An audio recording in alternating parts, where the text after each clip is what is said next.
الحمد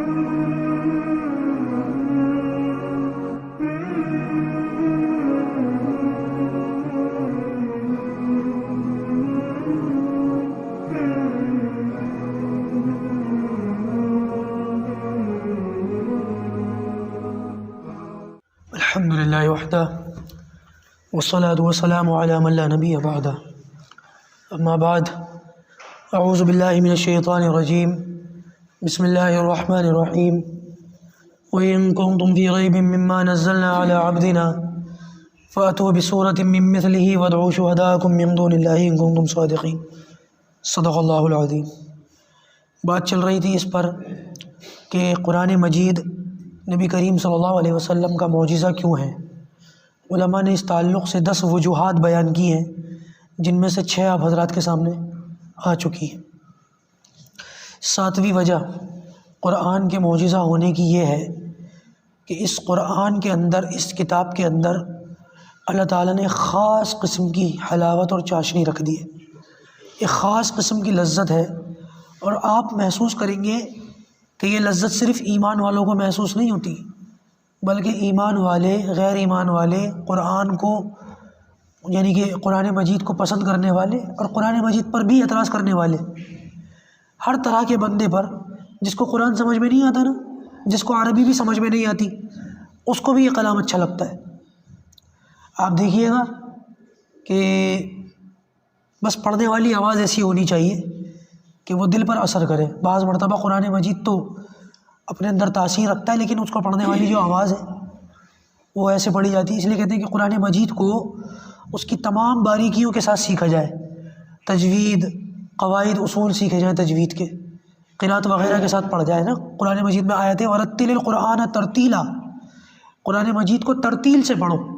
ترتیل کا کیا مطلب ہے؟ ٹھہر ٹھہر کر پڑھو، ایک ایک لفظ سمجھ میں آئے، یہ نہ ہو کہ یعلمون تعلمون اور کچھ سمجھ میں ہی نہ آئے۔ اگر پڑھنے والا بھی زبردست ہو اور قرآن مجید کو بالکل اس کی ادائیگی کے ساتھ پڑھتا ہو، تو جس کو عربی بھی نہیں آتی وہ بھی دیوانہ ہو جاتا ہے۔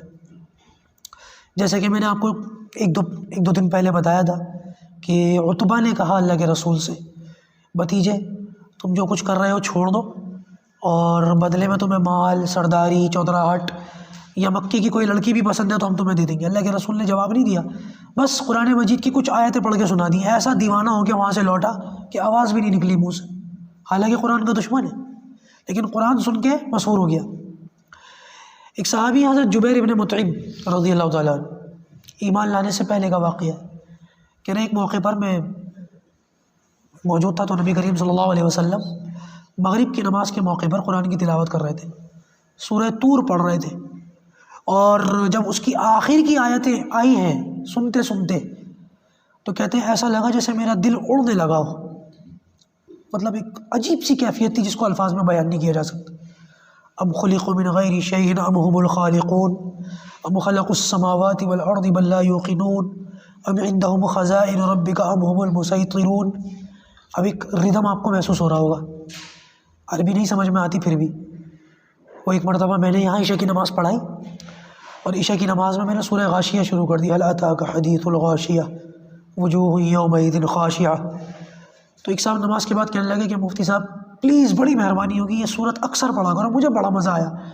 حالانکہ عربی کو ان کو اردو بھی نہیں آتی، شاید عربی تو دور کی بات ہے، لیکن سن کر ایسے دیوانے ہو گئے، مجھ سے کہنے لگے مفتی صاحب بڑی مہربانی ہوگی تمہاری، یہ صورت پتہ نہیں کیوں ایک دم ایسا لگ رہا تھا جیسے دل پہ لرزہ طاری ہو رہا ہے، سن کر مزہ آ گیا، ایمان تازہ ہو گیا۔ حالانکہ ان کو سمجھ کچھ بھی نہیں آیا ہوگا اللہ تعالیٰ فرما کیا رہے، لیکن اللہ تعالیٰ نے ایک حلاوت رکھی ہے۔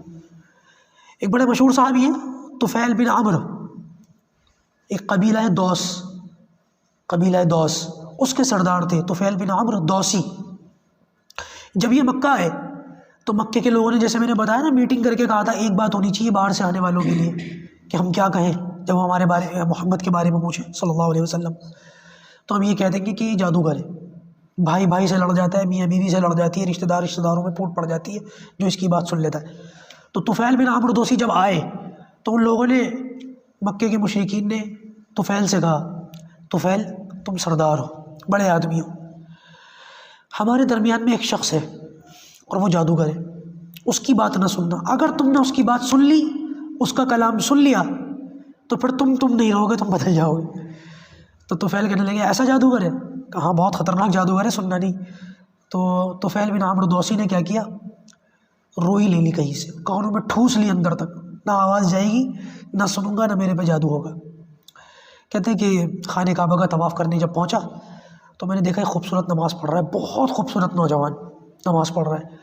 اس کا چہرہ دیکھ کے میرے دل کے اندر ایک عجیب سی کیفیت ہوئی کہ یہ نوجوان بڑا پیارا ہے۔ تو میں نے لوگوں سے پوچھا یہ کون ہے؟ تو لوگوں نے کہا یہ وہی جادوگر ہے جس کے بارے میں ہم بتا رہے تھے۔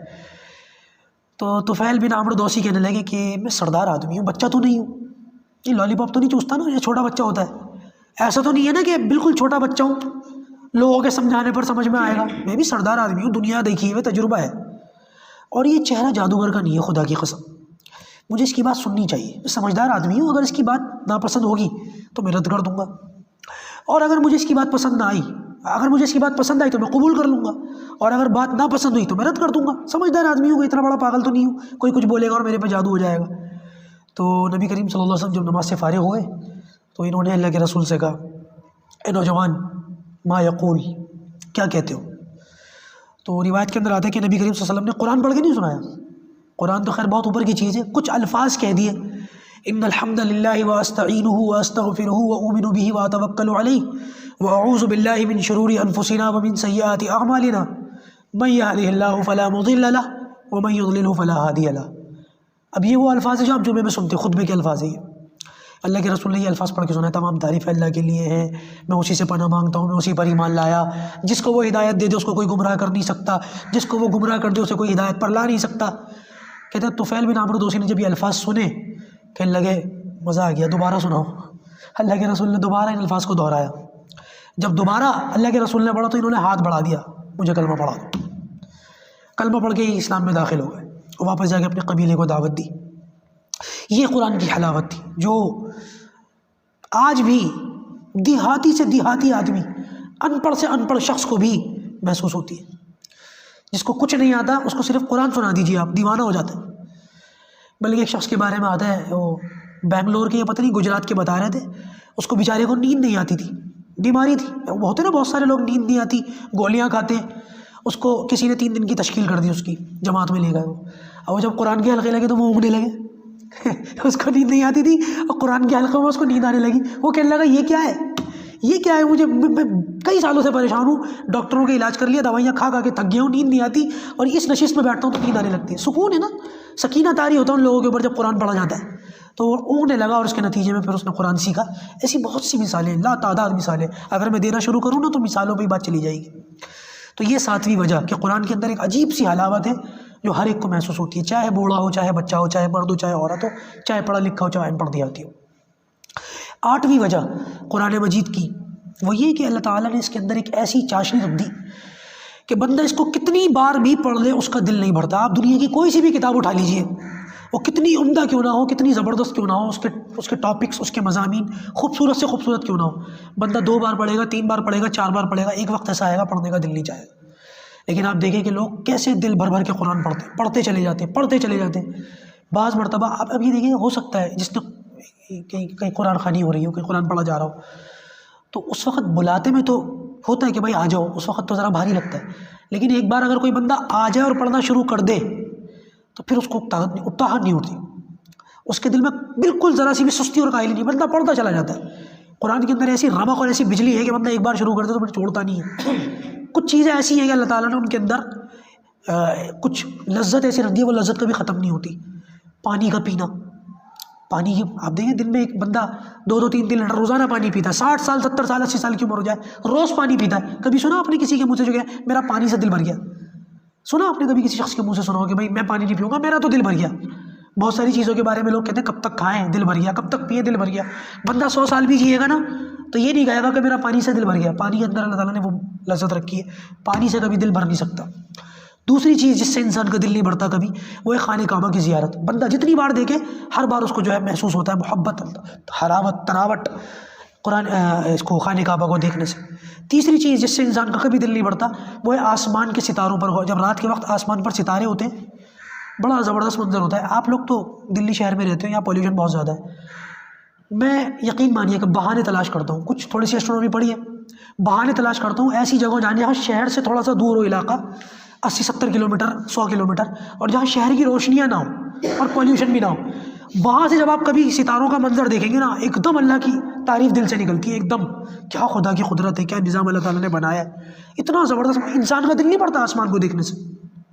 اور 14ویں رات کا چاند بھی ایسے منظروں میں سے بڑا پیارا لگتا ہے. اور اگر بندے کے پاس دوربین یا ٹیلیسکوپ وغیرہ ہو نا تو اور سونے پہ سہاگا. تو یہ 4-5 چیزیں ہیں جس سے انسان کا دل نہیں بڑھتا: پانی کے پینے سے، خانہ کعبہ کی زیارت سے، آسمان کو دیکھنے سے، اور قرآن کی تلاوت سے. یہ 8 وجوہات ہوئیں.